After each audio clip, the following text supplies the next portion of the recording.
¿Usted ha escuchado que se dice que Jesús fue palestino? Es que no solo eso se dice también que Jesús fue musulmán.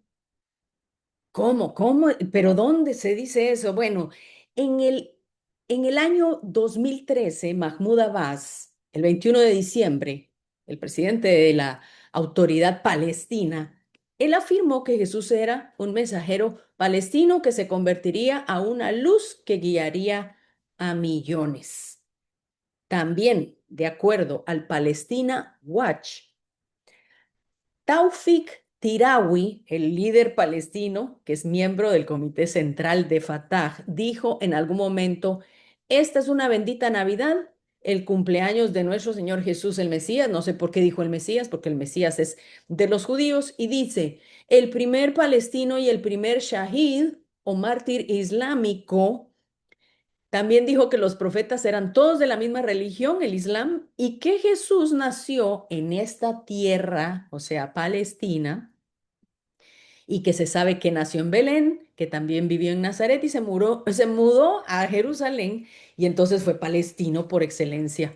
Él dice, nosotros respetamos a Jesús y creemos en él como profeta musulmán y así como creemos en Mahoma. Recuérdense que el propósito de esta serie es encontrar esas narrativas externas y las vamos a comparar con la actual realidad y con el antisemitismo contra Israel. Vamos a poner la realidad versus la acusación y vamos a comprobar o desarmar este veredicto público. Entonces, ¿fue Jesús palestino y musulmán? Eso es lo que vamos a analizar el día de hoy. Pero primero quiero ponerle este ejemplo que se aplica perfectamente a la identidad de Jesús. Usemos el ejemplo de Golda Meir, la primera mujer que ostentó el puesto de primer ministro de Israel. Ella nació en Rusia en 1898. Jurídicamente ella era rusa, pero étnicamente ella era judía. Geográficamente ella nació en suelo ucraniano, en Kiev.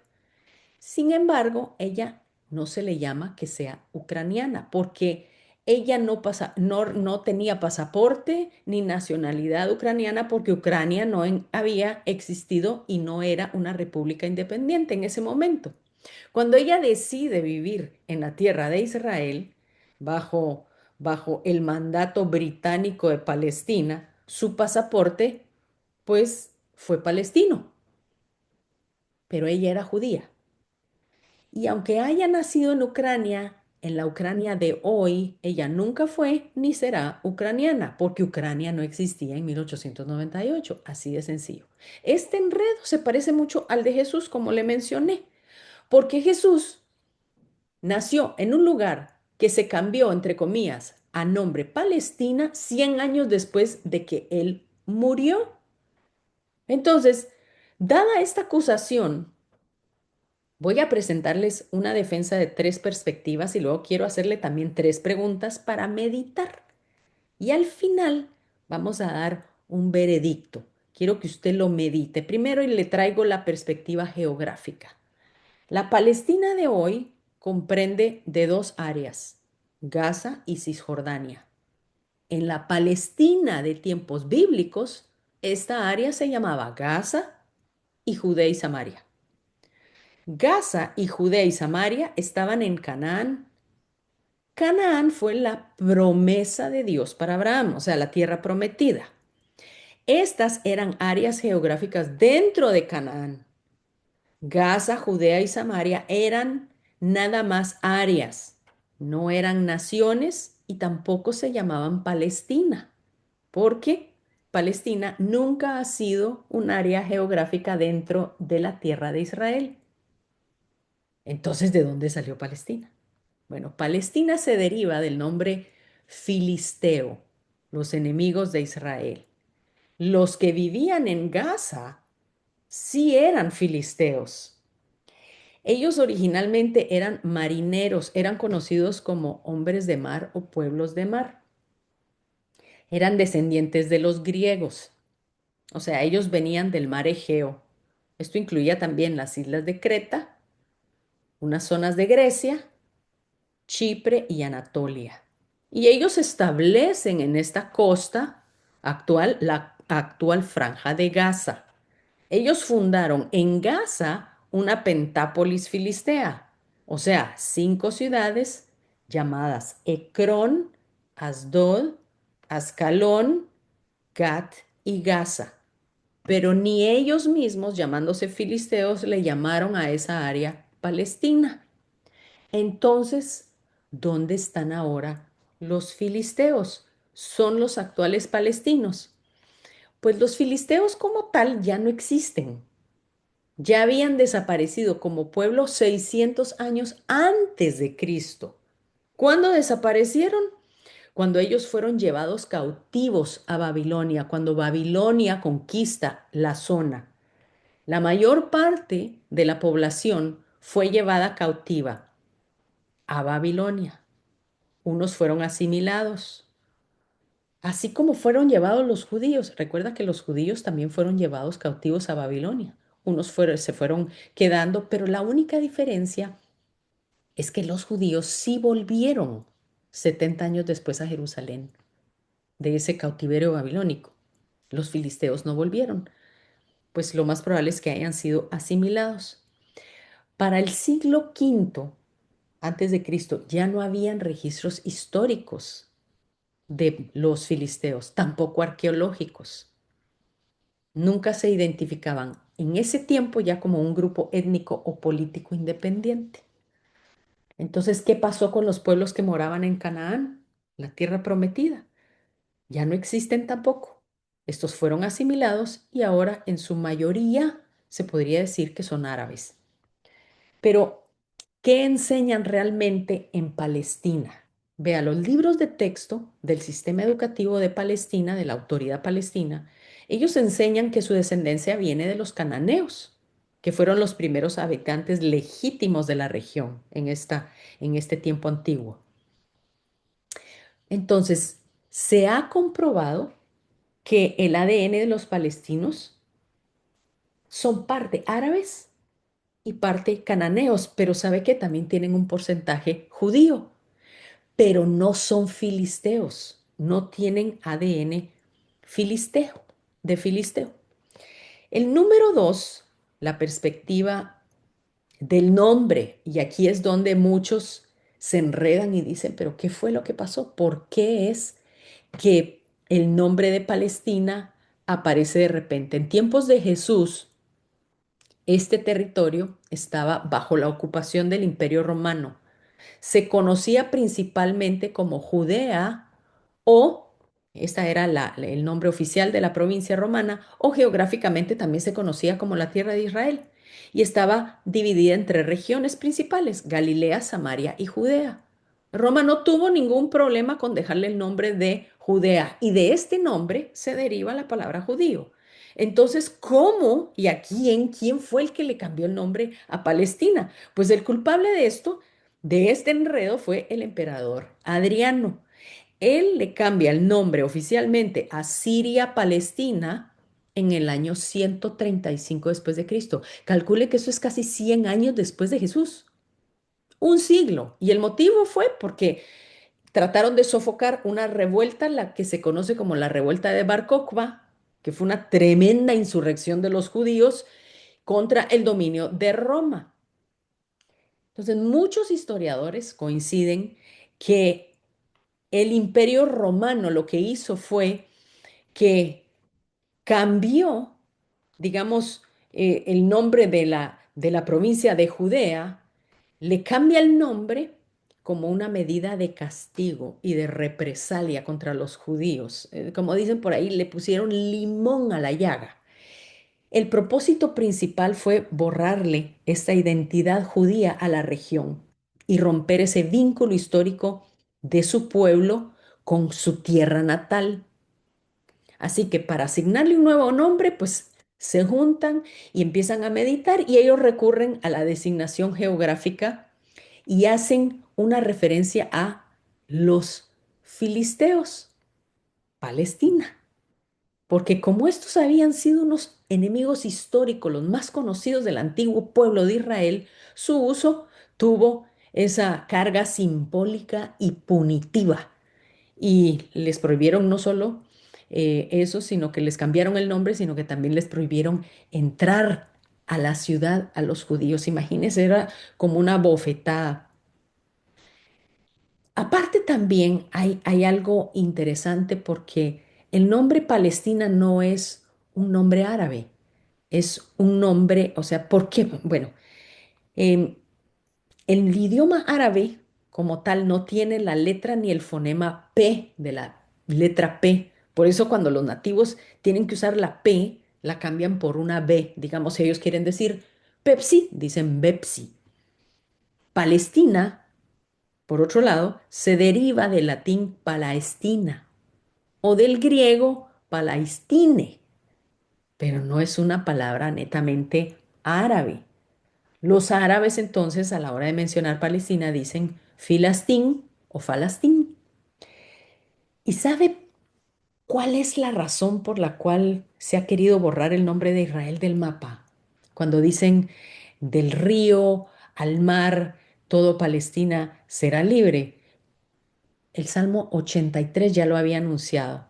En el versículo 3 dice, contra tu pueblo han consultado astutamente y secretamente y han entrado en consejo contra tus protegidos. Han dicho, venid y destruyámoslos para que no sean nación y no haya más memoria del nombre de Israel. Así sucedió con los asirios. Recuérdense que cuando ellos conquistan el reino del norte, cambian su nombre de Israel a Samaria, que era la capital. Entonces los romanos de Judea pasan el nombre a Palestina, borrando a Israel y el nombre de Judea.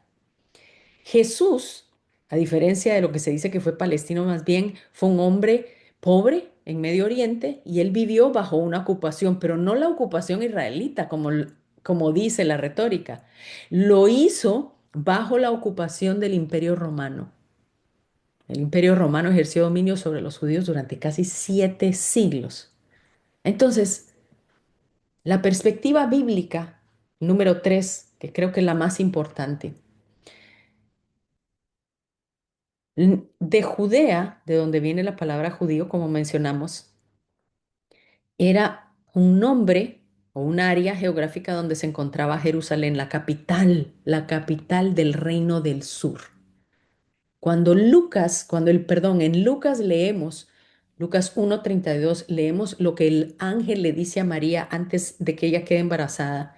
Le dice, este será grande y será llamado Hijo del Altísimo. El Señor Dios le dará el trono de David, su padre. O sea, Jesús es descendiente del rey David. David vivió en Jerusalén, no en Palestina. El reino de David fue casi 1600 años antes del Islam. ¿Y dónde estaba el trono de David? Pues estaba en Judea, estaba en Jerusalén. Belén y Nazaret se encuentra en la región geográfica que hoy se le llama Palestina o Cisjordania, pero en el tiempo de Jesús se llamaba Judea. Mire lo que dice Mateo 2:1. Jesús nació en Belén, en Judea, en días del rey Herodes. Belén de Judea, no dice Cisjordania, no dice Palestina. Imagínense que el primer lote adquirido por Abraham en tierra prometida fue Hebrón, la cueva de Macpela. Y ahí están enterrados todos los patriarcas, Abraham y Sara, Isaac y Lea, Jacob y Rebeca. Y hoy esa área es Cisjordania o territorio palestino. Allí está Jacob enterrado, de donde salieron las 12 tribus de Israel. Allí está donde se dice que es Palestina. Entonces, cuando Herodes quiso matar al niño Jesús, ya de bebé, un ángel le da la instrucción a José de llevarlo a Egipto. Y en Egipto, José vuelve a tener un sueño y le dijo, mire lo que le dice, de qué tierra estaba hablando. Levántate y toma al niño y a su madre y vete a la tierra de Israel. Porque, ¿a qué tierra le dijo? A la tierra de Israel, porque han muerto los que procuraban la muerte del niño. Entonces él se levantó y tomó al niño y a su madre y vino, ¿a dónde? A la tierra de Israel, no a la tierra de Palestina, a la tierra de Israel. Lucas 2:21 dice que cumplió los 8 días para circuncidar al niño, le pusieron por nombre Jesús. La circuncisión era la señal del pacto judío, no romano, no griego, no palestino, ni musulmán. Recuerde que el Islam no existía todavía. El Islam apareció 600 años después de Cristo. Ahora, los evangelios y los historiadores romanos de la antigüedad se refieren a él como el rey de los judíos y como un israelita. Y ya Jesús de adulto, dice Lucas 4:16, vino a Nazaret, donde se había criado, y en el Shabbat entró en la sinagoga conforme a su costumbre. El Shabbat es costumbre judía, no es una costumbre musulmana. A la sinagoga entran los judíos, no entran los musulmanes. También dice Juan 2:13 que él celebró la Pascua, Juan 7:10 que él celebró la fiesta de tabernáculos, Juan 10:22 celebró la fiesta de Hanukkah. Todas estas son fiestas judías, no son fiestas musulmanes. ¿Por qué? Porque, volvemos a repetir, no existía el Islam. Entonces, estas perspectivas me dejan con ciertas preguntas que le invito, con tres preguntas más bien, que le invito a que usted las medite. Número una, ¿es válido que apliquemos un término geográfico o nacional moderno a una persona que vivió hace 2000 años? ¿Podríamos entonces decir que Golda Meir fue ucraniana? No, no se puede. Tampoco se puede hacer con Jesús. Número dos, si los palestinos son descendientes de los cananeos, ¿por qué no se identifican con un nombre que proviene de los... ¿Por qué más bien se identifican con este nombre que proviene de los filisteos? ¿Por qué a Gaza no se le llama entonces Canaán? Número tres, se usa el término palestino para empatizar con los pueblos que se dicen oprimidos de la actualidad o para borrar la herencia judía de Jesús. Y este es el veredicto del día de hoy. Jesús nació, vivió y murió como judío en Judea. Su madre era judía, su padre adoptivo fue judío, sus tradiciones fueron las tradiciones de los judíos. Murió inclusive con un letrero en la cabeza puesto en esa cruz, Rey de los judíos. Jesús fue judío, no fue musulmán. Jesús es y sigue siendo judío. Los judíos vinieron en la tierra de Canaán, que luego se convirtió en la tierra de Israel. Jesús fue israelita, así que no, Jesús no fue palestino. En el milenio, Jesús volverá a reinar desde el trono de David, desde Jerusalén, que es la capital de Israel, no es la capital de Palestina. Históricamente, Jesús vivió en el siglo I, mientras que el nombre Palestina fue impuesto por Roma más de 100 años después de su muerte. El Islam apareció 600 años después de su muerte y la identidad nacional árabe de Palestina moderna surgió hasta el siglo XIX y siglo XX. Así que Jesús no pudo ser palestino, ni por el mandato británico de Palestina, ni por el movimiento moderno del siglo XX. Afirmar que Jesús era palestino es querer reescribir la historia. Palestina nunca existió como nación y no existía en el siglo I cuando Jesús apareció en la escena, porque el territorio en la época de Jesús se llamaba Gaza o Judea y Samaria, no Palestina. Así que el veredicto es no, Jesús nunca fue palestino y Jesús tampoco fue musulmán.